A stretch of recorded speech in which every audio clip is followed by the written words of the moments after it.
अब हम चलते हैं एक्सरसाइज 1.4 जो कि इस चैप्टर का लास्ट क्या है एक्सरसाइज है, और इसको भी बहुत बारीकी से सॉल्व करेंगे। इसमें जो भी कंसेप्ट यूज हुआ उस सारे कंसेप्ट का प्रयोग करेंगे, यूज करेंगे। और क्लास 8 में जो होता है, क्लास 7 के फाइनल एग्जाम होगा, उसमें 95+ नंबर लाएंगे। ठीक है, इसलिए हम लोग अच्छे से इसको रिवाइज करेंगे। तो चलिए स्टार्ट करते हैं, सब कोई साथ मिलकर स्टार्ट करेंगे, तो उम्मीद करते हैं सब कोई समझ जाएंगे अच्छे से। चलिए आप भी कॉपी एंड पेन निकाल लीजिए और बैठ जाइए, और मैं जैसे से बता रहा हूं आप सॉल्व कीजिए। मैं यहाँ पे सारे क्वेश्चन सॉल्व करने नहीं वाला हूं, लेकिन सारे क्वेश्चन का हिंट्स जरूर दे दूंगा। चलिए तो देखिए, फर्स्ट क्वेश्चन में है आपको डिवाइड करना है। तो आप जानते हो अगर हमें दो इंटीजर का डिवाइड करना हो तो सबसे पहले अपने माइंड में क्या करेंगे, उसमें जो भी साइन लगा हो, माइनस साइन लगा हो या प्लस साइन लगा हो, पहले हम क्या करेंगे, उसके दोनों इंटीजर्स के वैल्यू का डिवाइड करेंगे। जो अपना कोशेंट आ जाए, अब डिसाइड करना है कि कोशेंट पे जो माइनस साइन आएगा या प्लस साइन, माइनस साइन आएगा या प्लस साइन आएगा, समझ रहे हो। तो वो कौन डिसाइड करेगा, तो देखिए अगर दोनों इंटीजर का साइन जो था सेम है, या दोनों प्लस है या दोनों माइनस है, उस केस में आप आंख बंद करके कोई साइन लगाने की जरूरत नहीं है। लेकिन अगर दोनों इंटीजर साइन एक दूसरे से अपोजिट है, अगर हमारा डिवाइडेंड होता है पॉजिटिव है और डिवाइजर होता है नेगेटिव है, या डिवाइजर पॉजिटिव है डिवाइडेंड नेगेटिव, कोई भी अपोजिट साइन का डिवाइजर एंड डिवाइडेंड का साइन जो होता है एक दूसरे के अपोजिट हो, उस केस में हम क्या करेंगे, उसके वैल्यू कोशेंट निकालेंगे एंड देन आंख बंद करके उस पर माइनस साइन लगा देंगे। चलिए तो यहां देखिए, पेपर लेता हूं और आपको बताता हूं। तो यहां पे जो है फर्स्ट में आपको लिखा है -30 डिवाइड 10, ठीक है। तो -30 को हमें 10 से डिवाइड, तो देखिए तो सिंपली हम इसके वैल्यू को डिवाइड कर देंगे। ये 0 से 0 कैंसिल, कितना आ गया 3 अपन का कोशेंट आ गया। अब यहां पे माइनस होगा या प्लस होगा वो डिसाइड करेगा ये। देखिए इसमें दोनों के साइन एक दूसरे अपोजिट है, माइनस। देखिए यहां पे भी आप क्या करोगे, देखिए दोनों के साइन अपोजिट है तो कोशेंट माइनस। यहां देखिए -36 डिवाइड -9, -36 को -9, तो देखिए हम सिंपली क्या करेंगे, इसके वैल्यू का 36/9 कितना हुआ 4। अब यहां पे साइन क्या होगा, दोनों के साइन सेम है, दोनों माइनस है, कोई दिक्कत नहीं है, कोई दिक्कत नहीं है। जब भी दोनों की साइन सेम होगा तो हमें किसी प्रकार का वहां साइन लगाने की जरूरत नहीं है।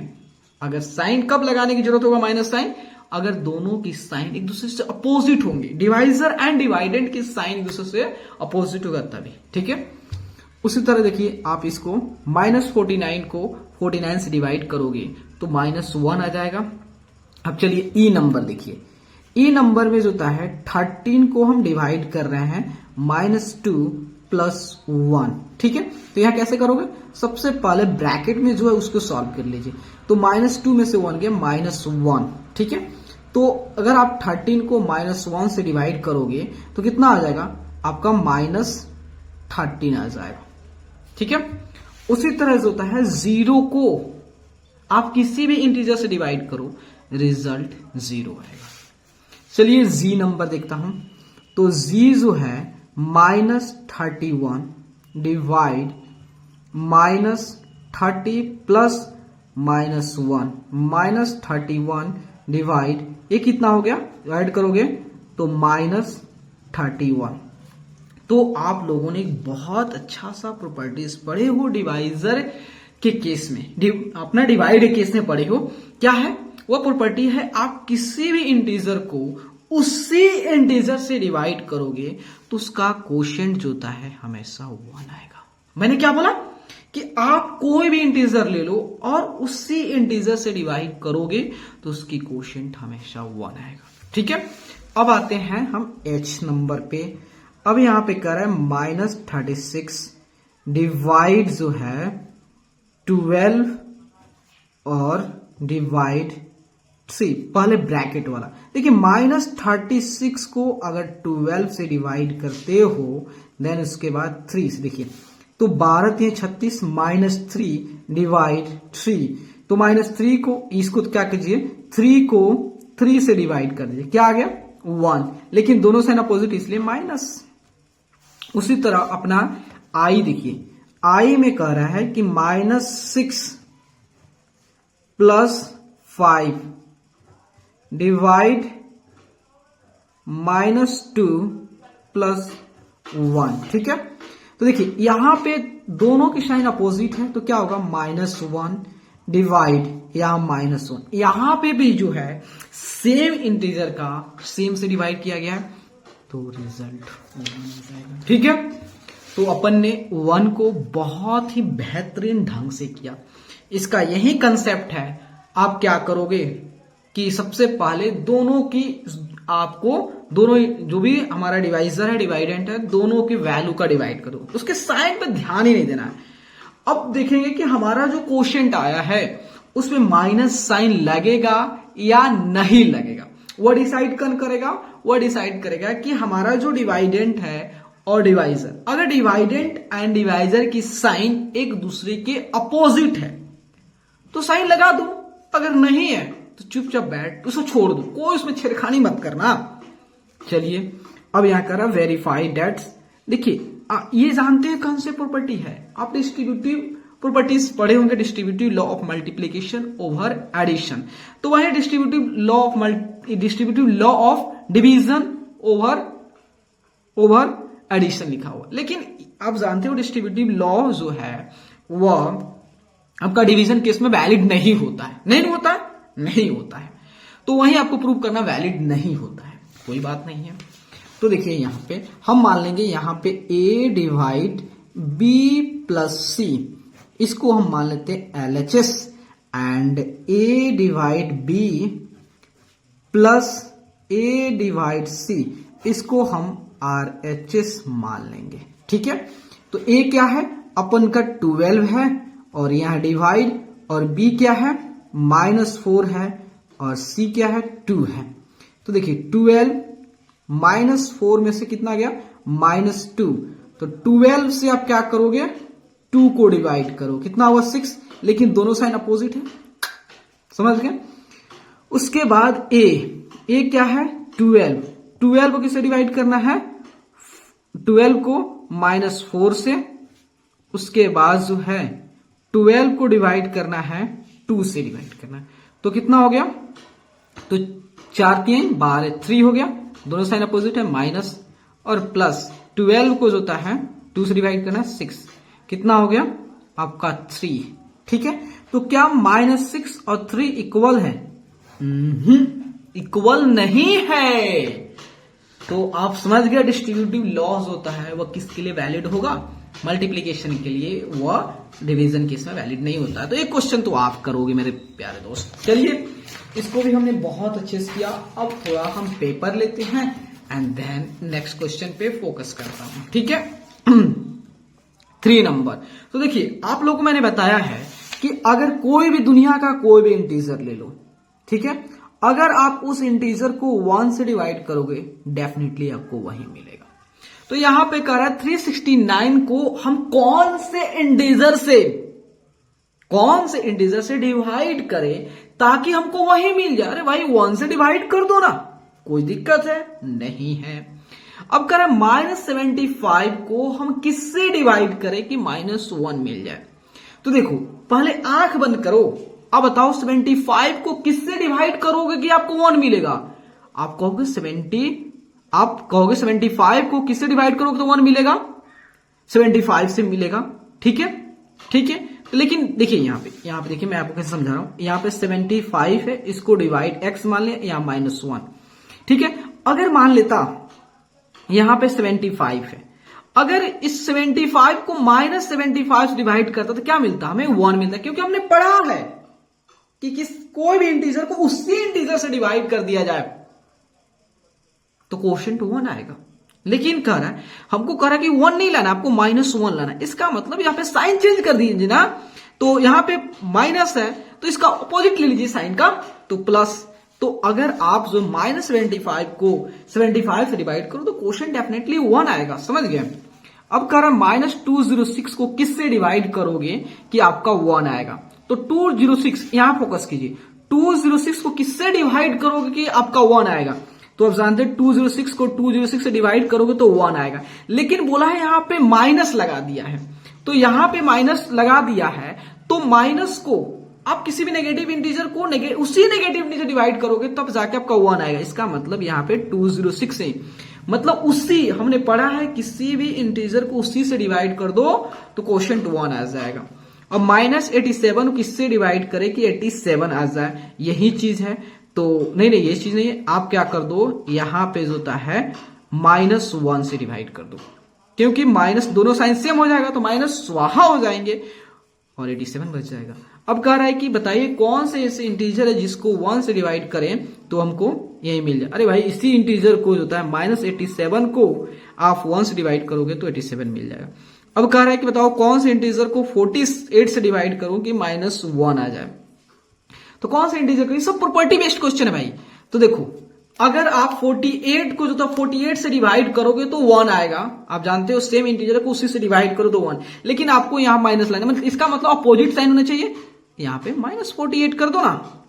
अब 20 को किससे डिवाइड करें कि -2 आ जाए। ऐसे क्वेश्चन थोड़ा सा मैं बता दे रहा हूं। देखो 20 को हम किससे डिवाइड नहीं समझ में आता, यहां पे x मान लीजिए और -2।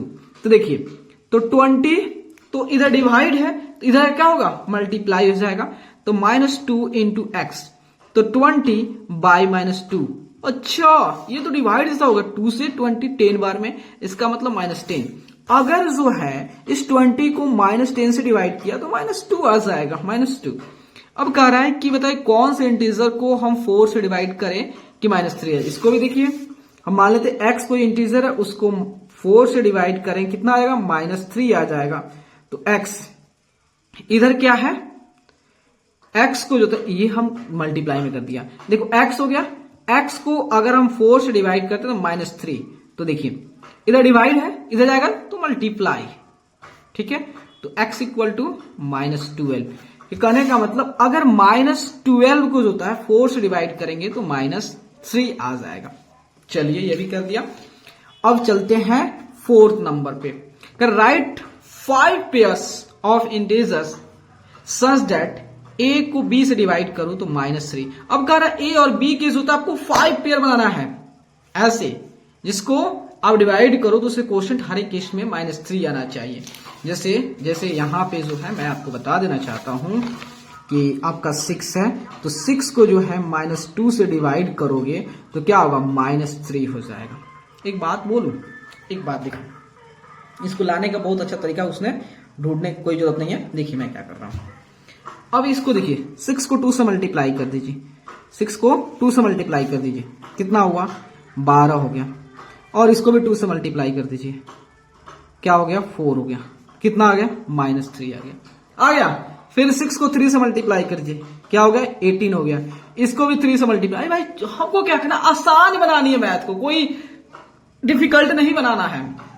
तो यहां देखिए, तो यहां पे 6 -6 3 से मल्टीप्लाई -3, फिर क्या कीजिए इसको 4 से और इसको भी 4 से, तो 4 दूनी 8 -3, फिर 5 से कर दीजिए ना, 6 × 5 = 30 और इसको 10 -10, तो कितना हुआ 3 हो गया। उसके बाद 36, उसके बाद तो 6 × 36, तो 6 दूनी 12 हो गया, तो 12 × 36। अरे यार कितना आसान हो गया भाई, आसान बनाना पड़ता है ना। कि देखो बोल रहा है कि आपको ऐसा पैटर्न चाहिए तो ये सारे हो गए कि नहीं हो गया, हर एक केस में आपका जो -3 दिया। अरे भाई आसान बनाओ, ठीक है। अब आते हैं क्वेश्चन नंबर 5 में, कह रहा है कि the temperature at 12 noon was 10 degrees Celsius above 0 if it decreases at the rate of 2 degrees Celsius per hour until midnight. At what time would the temperature be 8 degrees Celsius below 0? What would be the temperature at midnight? यहां समझना question क्या कर रहा है, question कर रहा है कि 12 बजे दिन में टेम्परेचर जो था वह 10 डिग्री सेल्सियस था, मतलब प्लस +10। देखो यहां पे लिख रहा है अबव 0, मतलब +10 था। और पाया गया कि पर आवर जो है ना टेम्परेचर 2 डिग्री सेल्सियस घटते जा, पर आवर 2 डिग्री सेल्सियस घटते जा रहा है। कब तक? आधी रात तक, मतलब 12 बजे रात तक टेम्परेचर घटते गया। तो करें बताइए किस समय जो है टेम्परेचर -8 हो जाएगा, मतलब 8 डिग्री सेल्सियस बिलो 0, तो वहीं -8 हो गया, इसका मतलब हो गया -8 हो गया। ठीक है, इसका मतलब हो गया +10 हो गया। ठीक है, तो किस समय जो है टेम्परेचर -8 डिग्री सेल्सियस हो जाएगा। अब उसके बाद करें बताओ 12 बजे रात में जो होता है टेम्परेचर क्या होगी। अगर टेम्परेचर पर आवर्स होता है 2 डिग्री सेल्सियस से घट रहा है तो क्या होगा।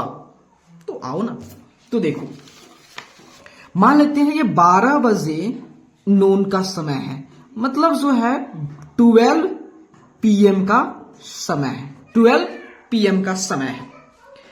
इस समय जो है टेम्परेचर जो मेजर किया गया था 10 डिग्री सेल्सियस था, लेकिन देखा गया भाई जैसे जैसे दिन ढलते जा रहा है वैसे वैसे जो होता है टेम्परेचर घटते जा रहा है पर आवर 2 डिग्री सेल्सियस, मतलब प्रत्येक 1 आवर में जो टेम्परेचर जो होता है वह 2 डिग्री सेल्सियस से क्या हो रहा है, घटते जा रहा है। ठीक है, तो कह रहा है बताओ 12 AM मतलब आधी रात, 12 AM मतलब उस समय क्या टेम्परेचर होगा। और एक और क्वेश्चन पूछा है कि -8 डिग्री सेल्सियस किस समय होगा। तो यहां देखिए थोड़ा सा 12 PM पे, मतलब 12 पे टेम्परेचर क्या थी, वह था 12 डिग्री, कितना था 10 डिग्री सेल्सियस। देखिए 1 2 3 4 5 6 7 8 9 10। देखिए ये 1 बजे टेम्परेचर क्या थी, यहां पे PM लिख दीजिएगा, PM PM PM PM PM PM PM PM PM। ठीक है, देखो अब 12 बजे दिन में टेम्परेचर कितना था, 10 डिग्री था, तो 1 बजे कितना होगा, मतलब देखो कितना घट रहा है 2 डिग्री, 10 से 8 हो जाएगा। 2 बजे कितना होगा, अब 8 से फिर 2 डिग्री घट जाएगा, 6 हो जाएगा। ठीक है, फिर 3 बजे कितना 2 डिग्री 4 हो जाएगा। फिर जो होता है 4 बजे कितना होगा 6 डिग्री हो जाएगा, यहां पे डिग्री लिखते चलिए। फिर 5 बजे कितना हो जाएगा, फिर ओ माय गॉड 2 डिग्री हो जाएगा ना, 2 डिग्री। फिर यहां पे 0 डिग्री। फिर 6 बजे जो होता है -2 डिग्री।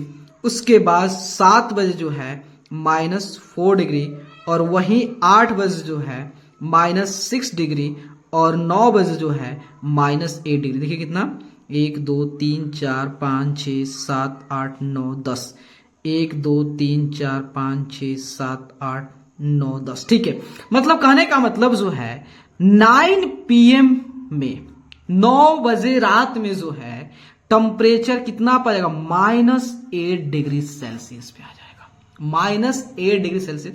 वहीं आप हायर क्लास में रहते हैं ना तो कुछ अलग तरह से बता रहे हैं, क्योंकि मैं इंजीनियर स्टूडेंट्स को पढ़ाता हूं इसलिए मैं कह रहा हूं, लेकिन अभी आप लोअर क्लास में तो ऐसे करके सॉल्व कीजिएगा। अब दूसरी बात कर रहा है कि 12 बजे रात में टेम्परेचर क्या होगी। तो यह देखिए अगर 1 घंटे में 1 आवर में टेम्परेचर कितना घट रहा है, 2 डिग्री सेल्सियस घट रहा है। 1 घंटे में जो होता है 2 डिग्री सेल्सियस घट जा रहा है। तो 12, तो देखिए 12 नून से 12 मिडनाइट जाने का अंतराल, इसके बीच के कितना समय का अंतराल है, 12 घंटे का। आपका कैलकुलेट कर लीजिएगा 12 घंटे। तो 1 घंटे में 2 डिग्री सेल्सियस घट रहा है, तो 12 घंटे में जो है कितना टेम्परेचर घटेगा, 2 × 12 मतलब 24 डिग्री सेल्सियस कम हो जाएगा, 24 डिग्री सेल्सियस कम हो जाएगा। तो देखिए तो कितना हो गया, तो 12 बजे था, 12 बजे दिन में था 10 डिग्री सेल्सियस था, तो 12 बजे रात को देखोगे तो उसमें 24 डिग्री कम दिखेगा ना, हाँ जी, तो उसमें 24 डिग्री घटा दो, कितना होगा -14 डिग्री। इसका मतलब रात के 12 बजे, रात के 12 बजे टेम्परेचर जो मालूम चलेगा, पाया जाएगा -14 डिग्री सेल्सियस। समझ आया? ये अपना 5 हो गया। अब चलते 6 में क्या कह रहा है? In a class test +3 marks are given for every correct answer and -2 marks are given for every incorrect answer and no marks for not attempting any question। ठीक है, देखिए एक क्लास में क्या होता है? टेस्ट होता है।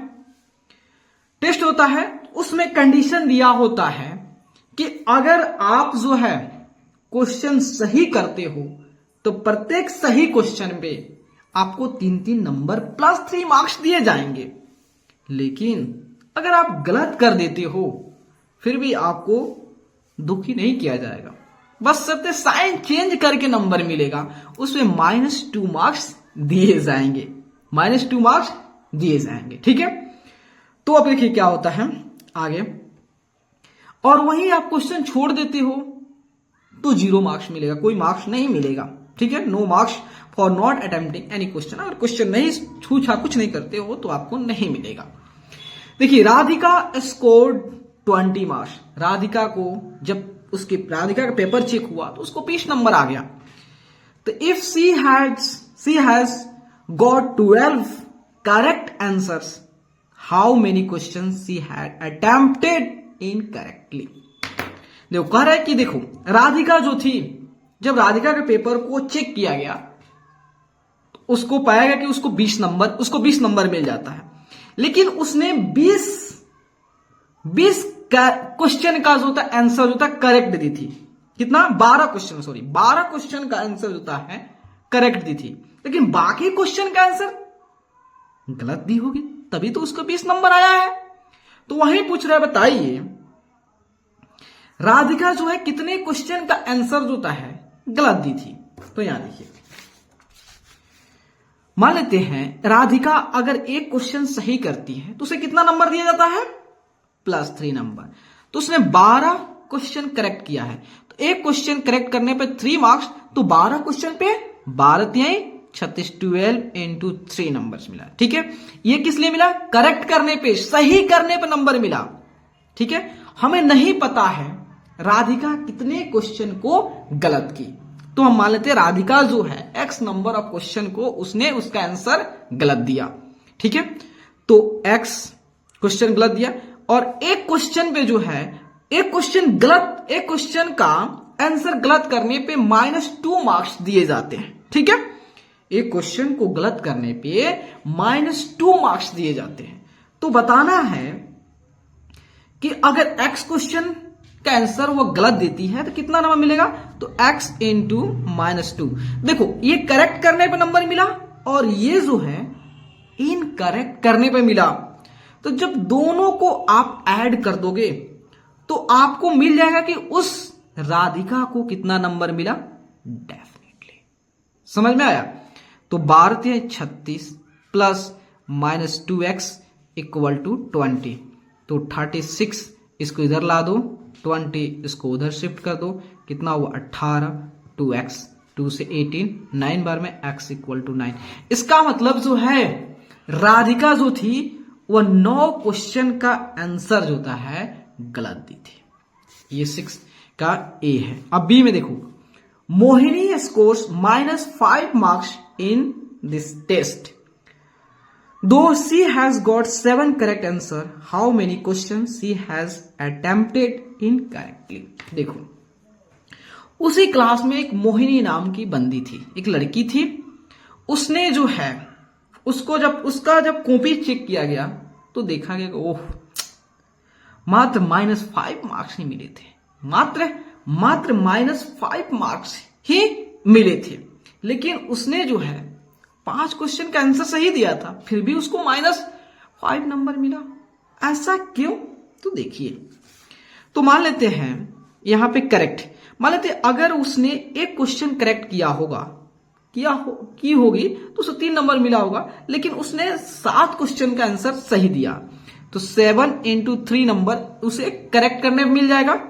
और बाकी जो है उसने इनकरेक्ट कर दिया होगा, नहीं पता है कि कितने क्वेश्चन का आंसर जो है गलत दिए, इसलिए मान लेते x क्वेश्चन का आंसर उसने गलत दिया। ठीक है। एक क्वेश्चन करने पे जो है उसे -2 नंबर्स मिल रहा है, तो एक्स क्वेश्चन गलत करने पे कितना मिलेगा, -2। तो जब इस दोनों नंबर्स को करेक्ट करने पे जो नंबर्स मिला और इनकरेक्ट करने पे जो नंबर मिला, इस दोनों नंबर्स को ऐड करोगे तो आपको मालूम चल जाएगा कि मोहिनी को कितना मिला। वो दिया हुआ कितना, -5। तो देखिए 7 × 21 -2x equal to -5, 21 + 5 equal to 2x, then 26 2x, x equal to 13। मतलब 13 क्वेश्चन का आंसर जो है मोहिनी गलत दी थी। 13 क्वेश्चन का आंसर मोहिनी गलत दी थी। तब जाके उसको 7 क्वेश्चन का आंसर सही देने के बावजूद भी उसको -5 आया। कितना दुख की बात है। अब चलते हैं 7 नंबर। 7 नंबर में कह रहा है कि an elevator descend into a mine shaft at the rate of 6 meter per minute. If the descent starts from 10 meter above the ground level, how long will it take to reach -350 meter. देखो कहने का मतलब है, देखिए अब जानते हो खदान में जो होता है माइनिंग जो होती है, जहां पे माइनिंग अंदर होता है ना, देखिए एक ग्राउंड है, ये हमारा क्या है, ग्राउंड है, समझिएगा ग्राउंड है। और यहाँ पे जो होता है एलिवेटर लगा हुआ है। और इन लोगों जैसे कोयला में होता है ना, कोयला में चाहे कोई भी मिनरल्स होता है तो उसमें लोग कहा जाता है अंदर जाते हैं। तो ये जो यहाँ से माइनिंग, यहाँ से जो होता है एलिवेटर स्टार्ट होता है, यहाँ से कहाँ पे है, वो आपका 10 मीटर, ये आपका 10 मीटर है। ऊपर इसलिए प्लस से दिखाया गया, और नीचे उन लोग को जाना है कितना, नीचे 350 मीटर नीचे जाना है।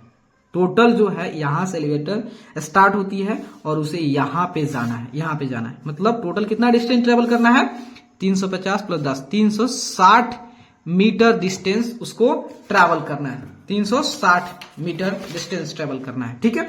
तो यहां पे दिया कंडीशन दिया हुआ है, क्या कंडीशन दिया है कि 1 मिनट में जो है 1 मिनट में 6 मीटर वह डिस्टेंस ट्रेवल, जो एलिवेटर जो है ना वह 1 मिनट में 6 मीटर डिस्टेंस ट्रेवल कर रहा है। 1 मिनट में कितना डिस्टेंस ट्रेवल कर रहा है, 6 मिनट। थोड़ा इसको अलग से इंटरप्रेट करते हैं। देखो 6 मीटर जाने में एलिवेटर को कितना लग रहा है, 1 मिनट लग रहा है।